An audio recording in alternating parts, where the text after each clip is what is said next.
Good morning, students. We are going to take today we are going to take second lecture for the BSc second.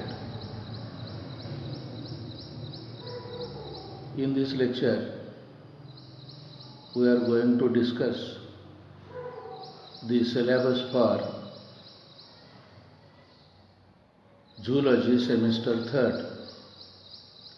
For this semester, for zoology subject, there are two papers, theory papers, that is paper number 5 and paper number 6. That paper number 5th is distributed in between me and Dr. Kumbar sir. Paper 6 is also distributed in between me and Gadge sir. Some part of this paper and some part of paper number 6 I am going to take, and like that all. So today we are going to discuss that paper syllabus for paper number 5. Title of this paper is Animal Diversity Second, Zoology paper 5, and syllabus for this paper is, there are near about 2 units in this paper, that unit first and unit second. Unit first consists near about 4 topics, and some remaining topics are present in unit second. Topic for this unit first is, that topic number 1 is protochordates. Students, this paper includes classification and general characters of phylum Protochordata and phylum Chordata. Why? Because in BSc part first, you have studied the classification and general characters of invertebrates, non-chordate animals, like that of Protista to Echinodermata, phylum Protista to Echinodermata, that is completed in BSc part first. In this year, or particularly in this paper, we are going to study that remaining classification and the general characters of kingdom Animalia. That remaining is the phylum Chordata, that phylum Protochordata and the Chordata. That phylum Protochordata is present in between the invertebrates and the vertebrates, or non-chordates and the chordates. Those animals which are primitive to chordates, they are called as protochordates or phylum Protochordata. In that phylum Protochordata, that we are going to study the general characters and the classification of Protochordata. That general characters are those animals, they are which are primitive or pre to chordates, and they are having the vertebral column or notochord, not vertebral column, they are having the notochord as a skeletal rod which gives the mechanical support to the body parts.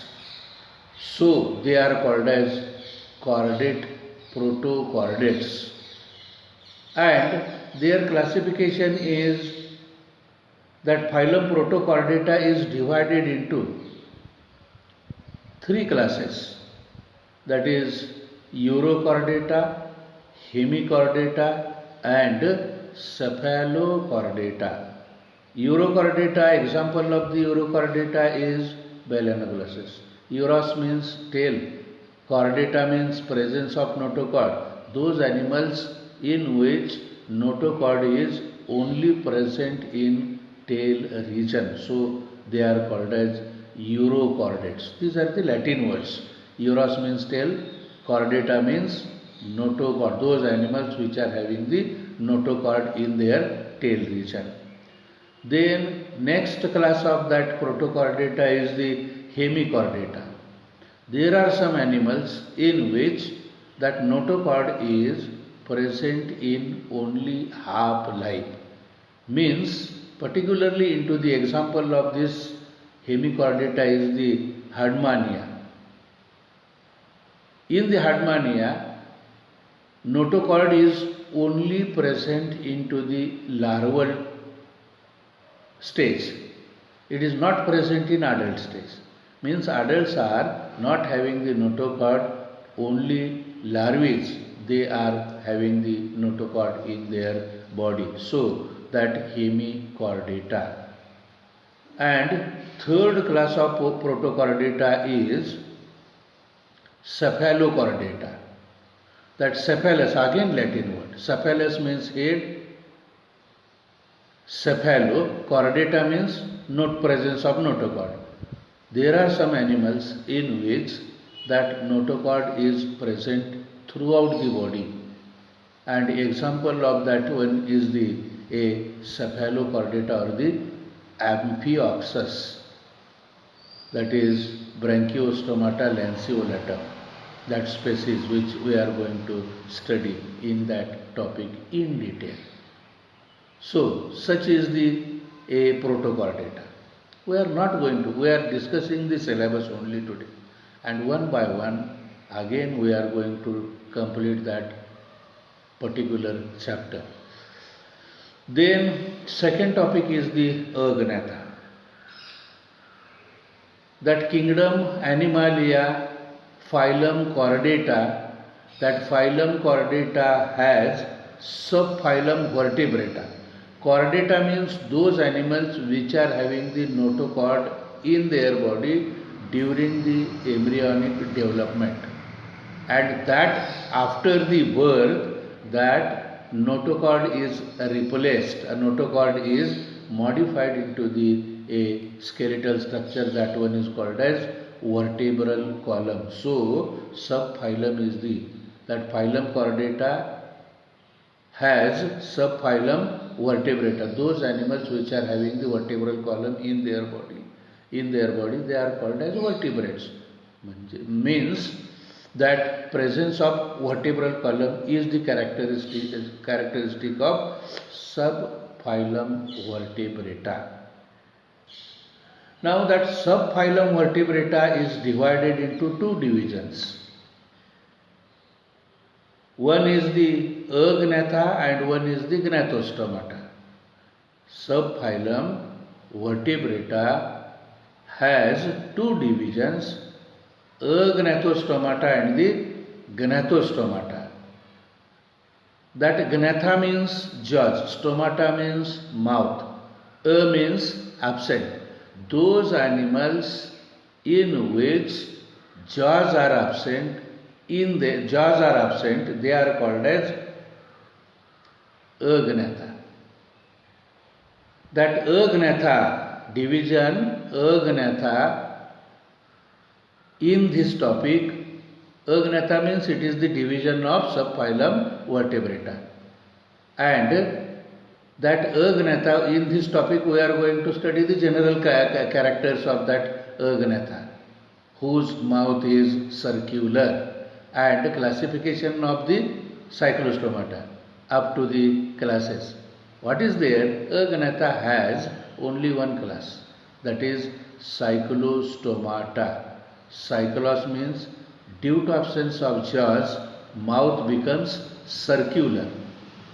If jaws are not present, then that mouth becomes circular. Such animals in which jaws are absent, they are called as Agnatha. And that class of that Agnatha, division Agnatha, is the Cyclostomata, and that Cyclostomata has two subclasses, that is myxinoidy and petromyxinoidy. That example of myxinoidy is the myxine and that petromyzon, Petromyzontiformis or petromyzon. These are the two examples of that class Cyclostomata. So, in detail we are going to study what that a petromyzon and what that a myxine, how they are different from one another by having some characters, that we are going to study in detail at the time of that topic. Next is the Pisces. See, subphylum Vertebrata has two divisions, Agnatha and the Gnathostomata.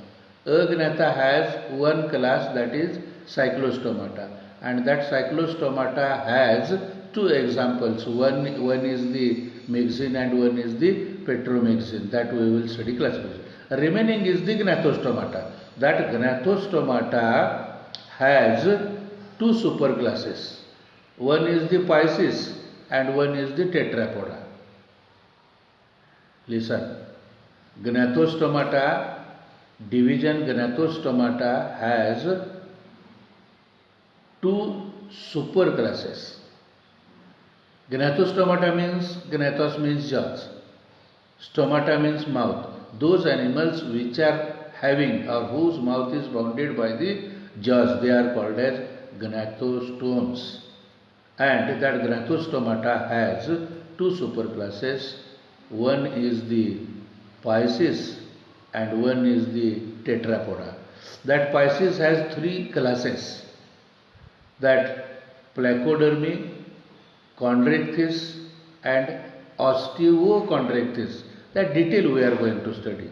Now I am giving a general what contents of that topic.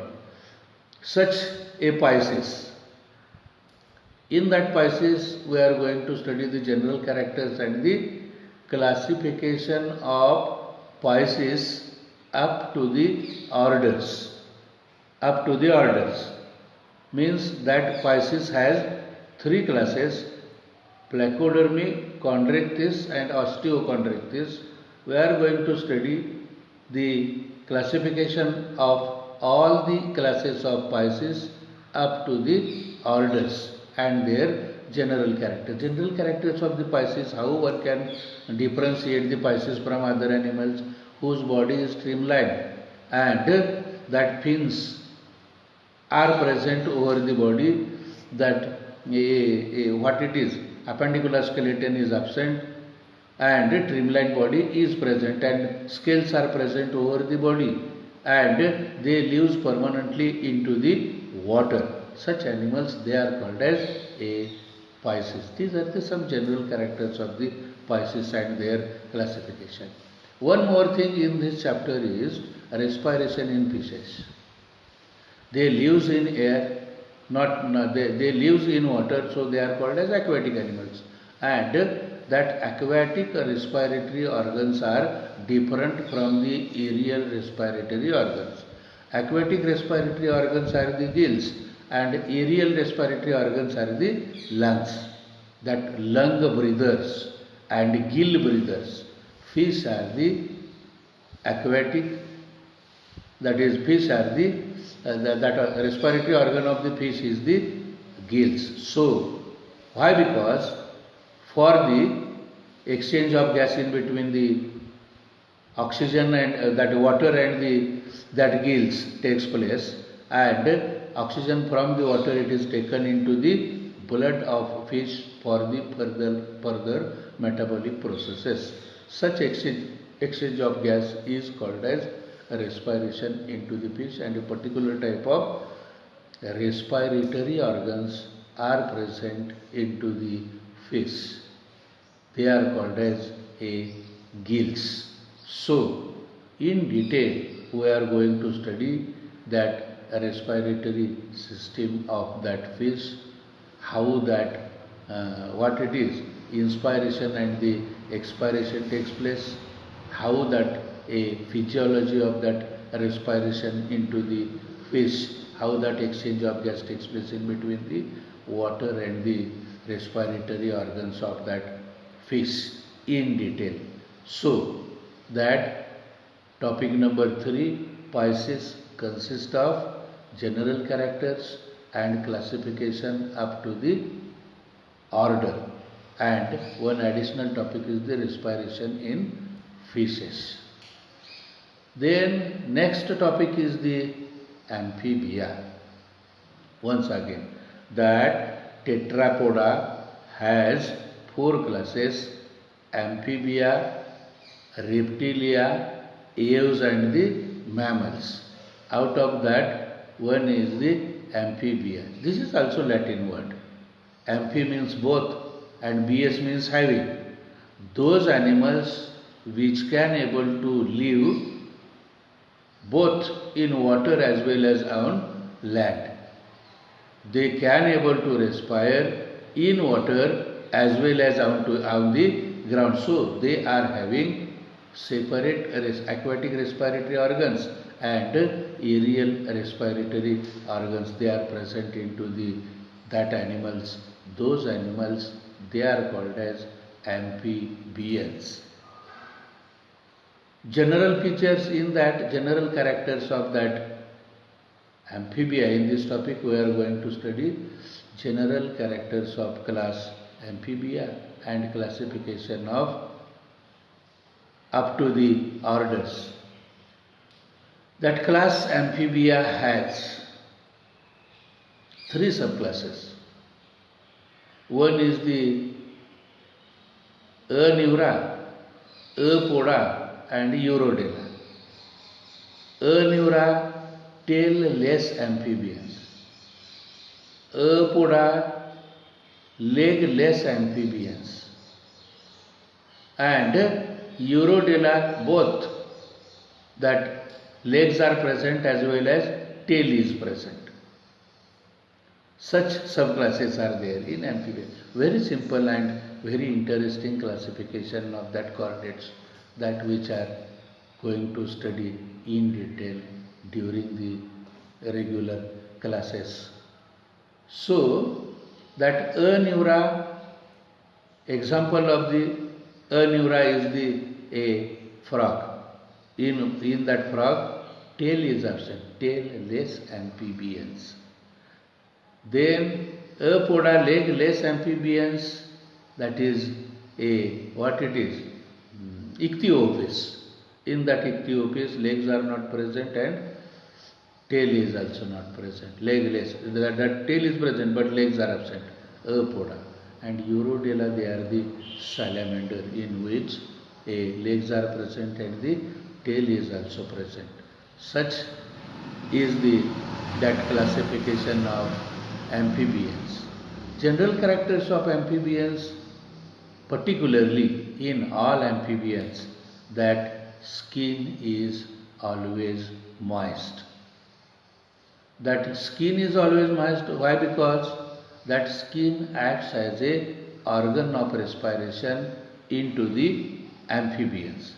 If it becomes dry, cannot able to, that oxygen not diffuses in that skin and there is no respiration or the exchange of gas.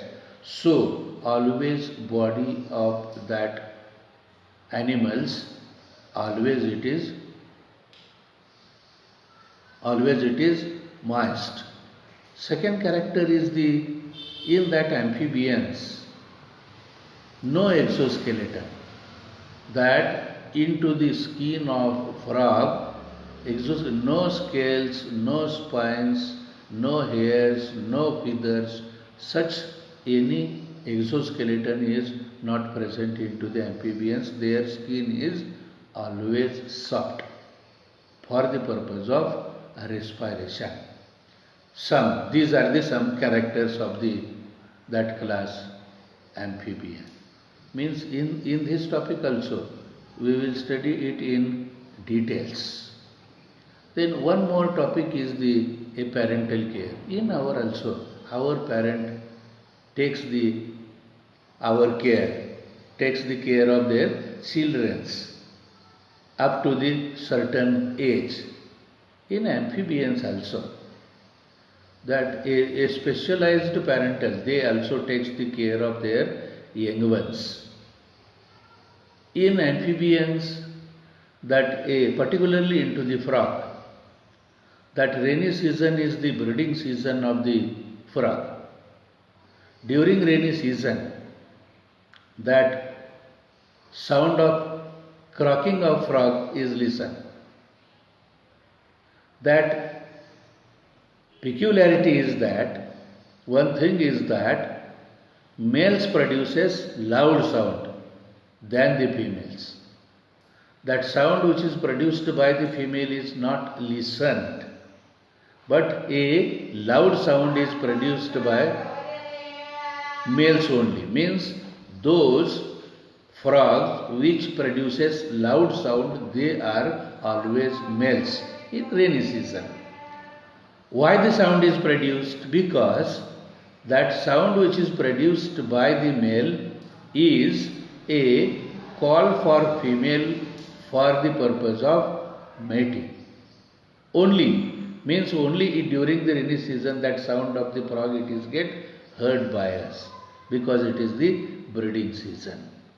Then that copulation takes place in water.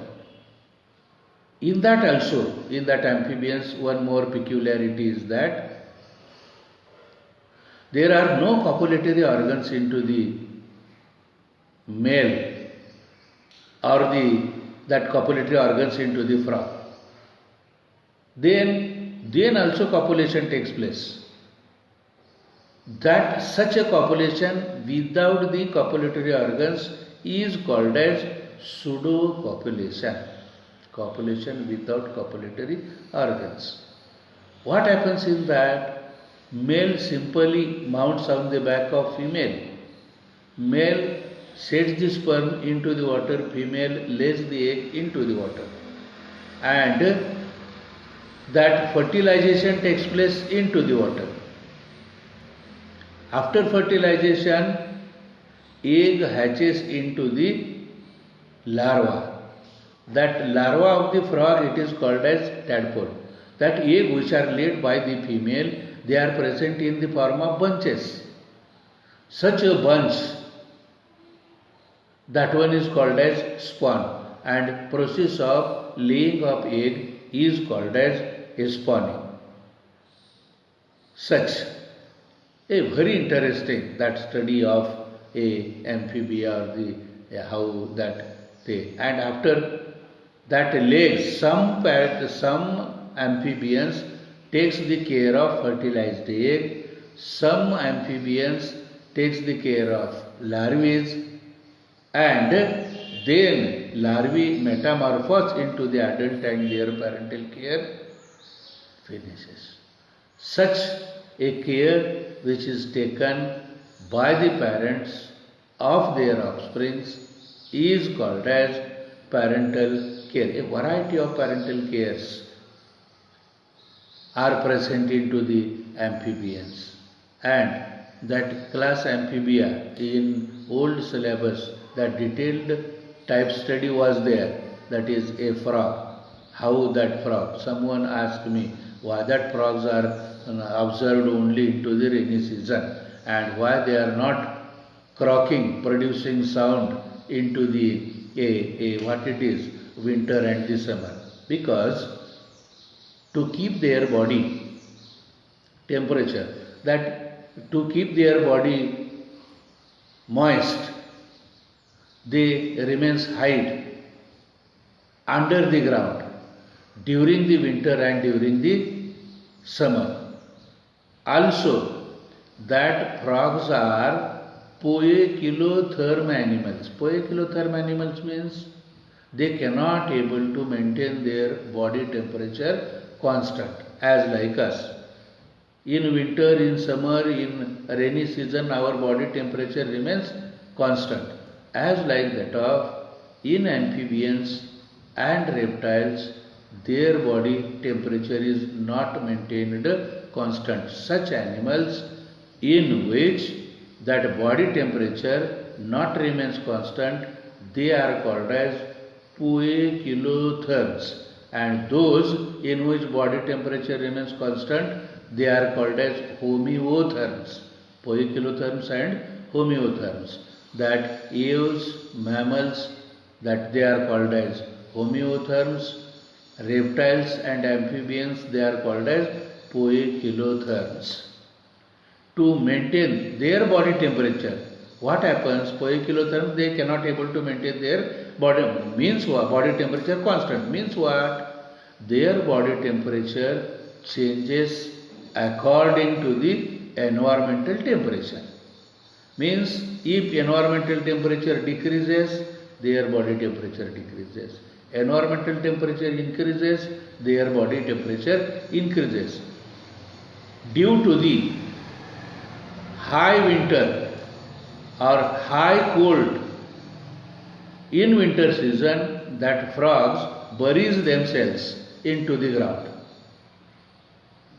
So to protect their body from extreme cold, they bury themselves.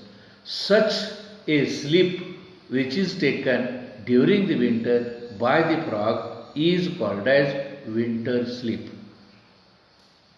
And in summer, reverse. In summer, temperature, environmental temperature is high, and to protect their body from high temperature, they also buries near to the moist places and keeps their body temperature constant. What is the relation of body temperature to remain constant or like that of why? Because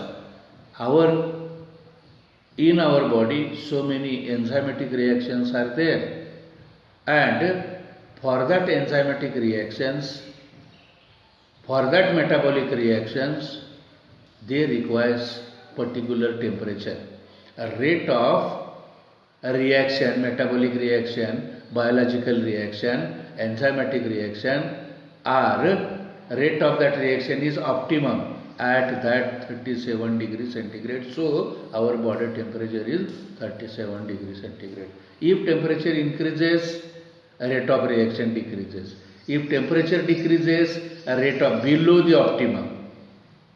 If such 37 is our optimum temperature, at which rate of biological reaction is very high. So that is the effect of temperature.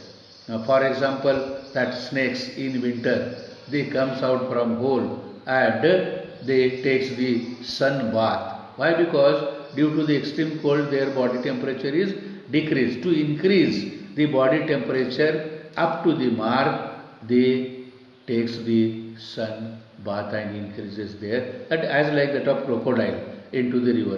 That crocodile remains in water for a long time, but it comes out and takes the sun bath and increase its body temperature to increase the rate of metabolism. As like that, very interesting that a study of chordate animals is there. In detail, we are going to study that remaining. We will discuss first during next lecture. We will discuss the unit second, and after that we are going to start one by one that topics. So for the today, this much is sufficient for this lecture. What you do, you remain present for this lecture, online lecture, in your home, and that take the what it is, a opportunity, take it as an opportunity for that online teaching. So once again, during next lecture, we are going to study the remaining part of this topic. So I will complete my lecture here and we will meet in next lecture. Thank you.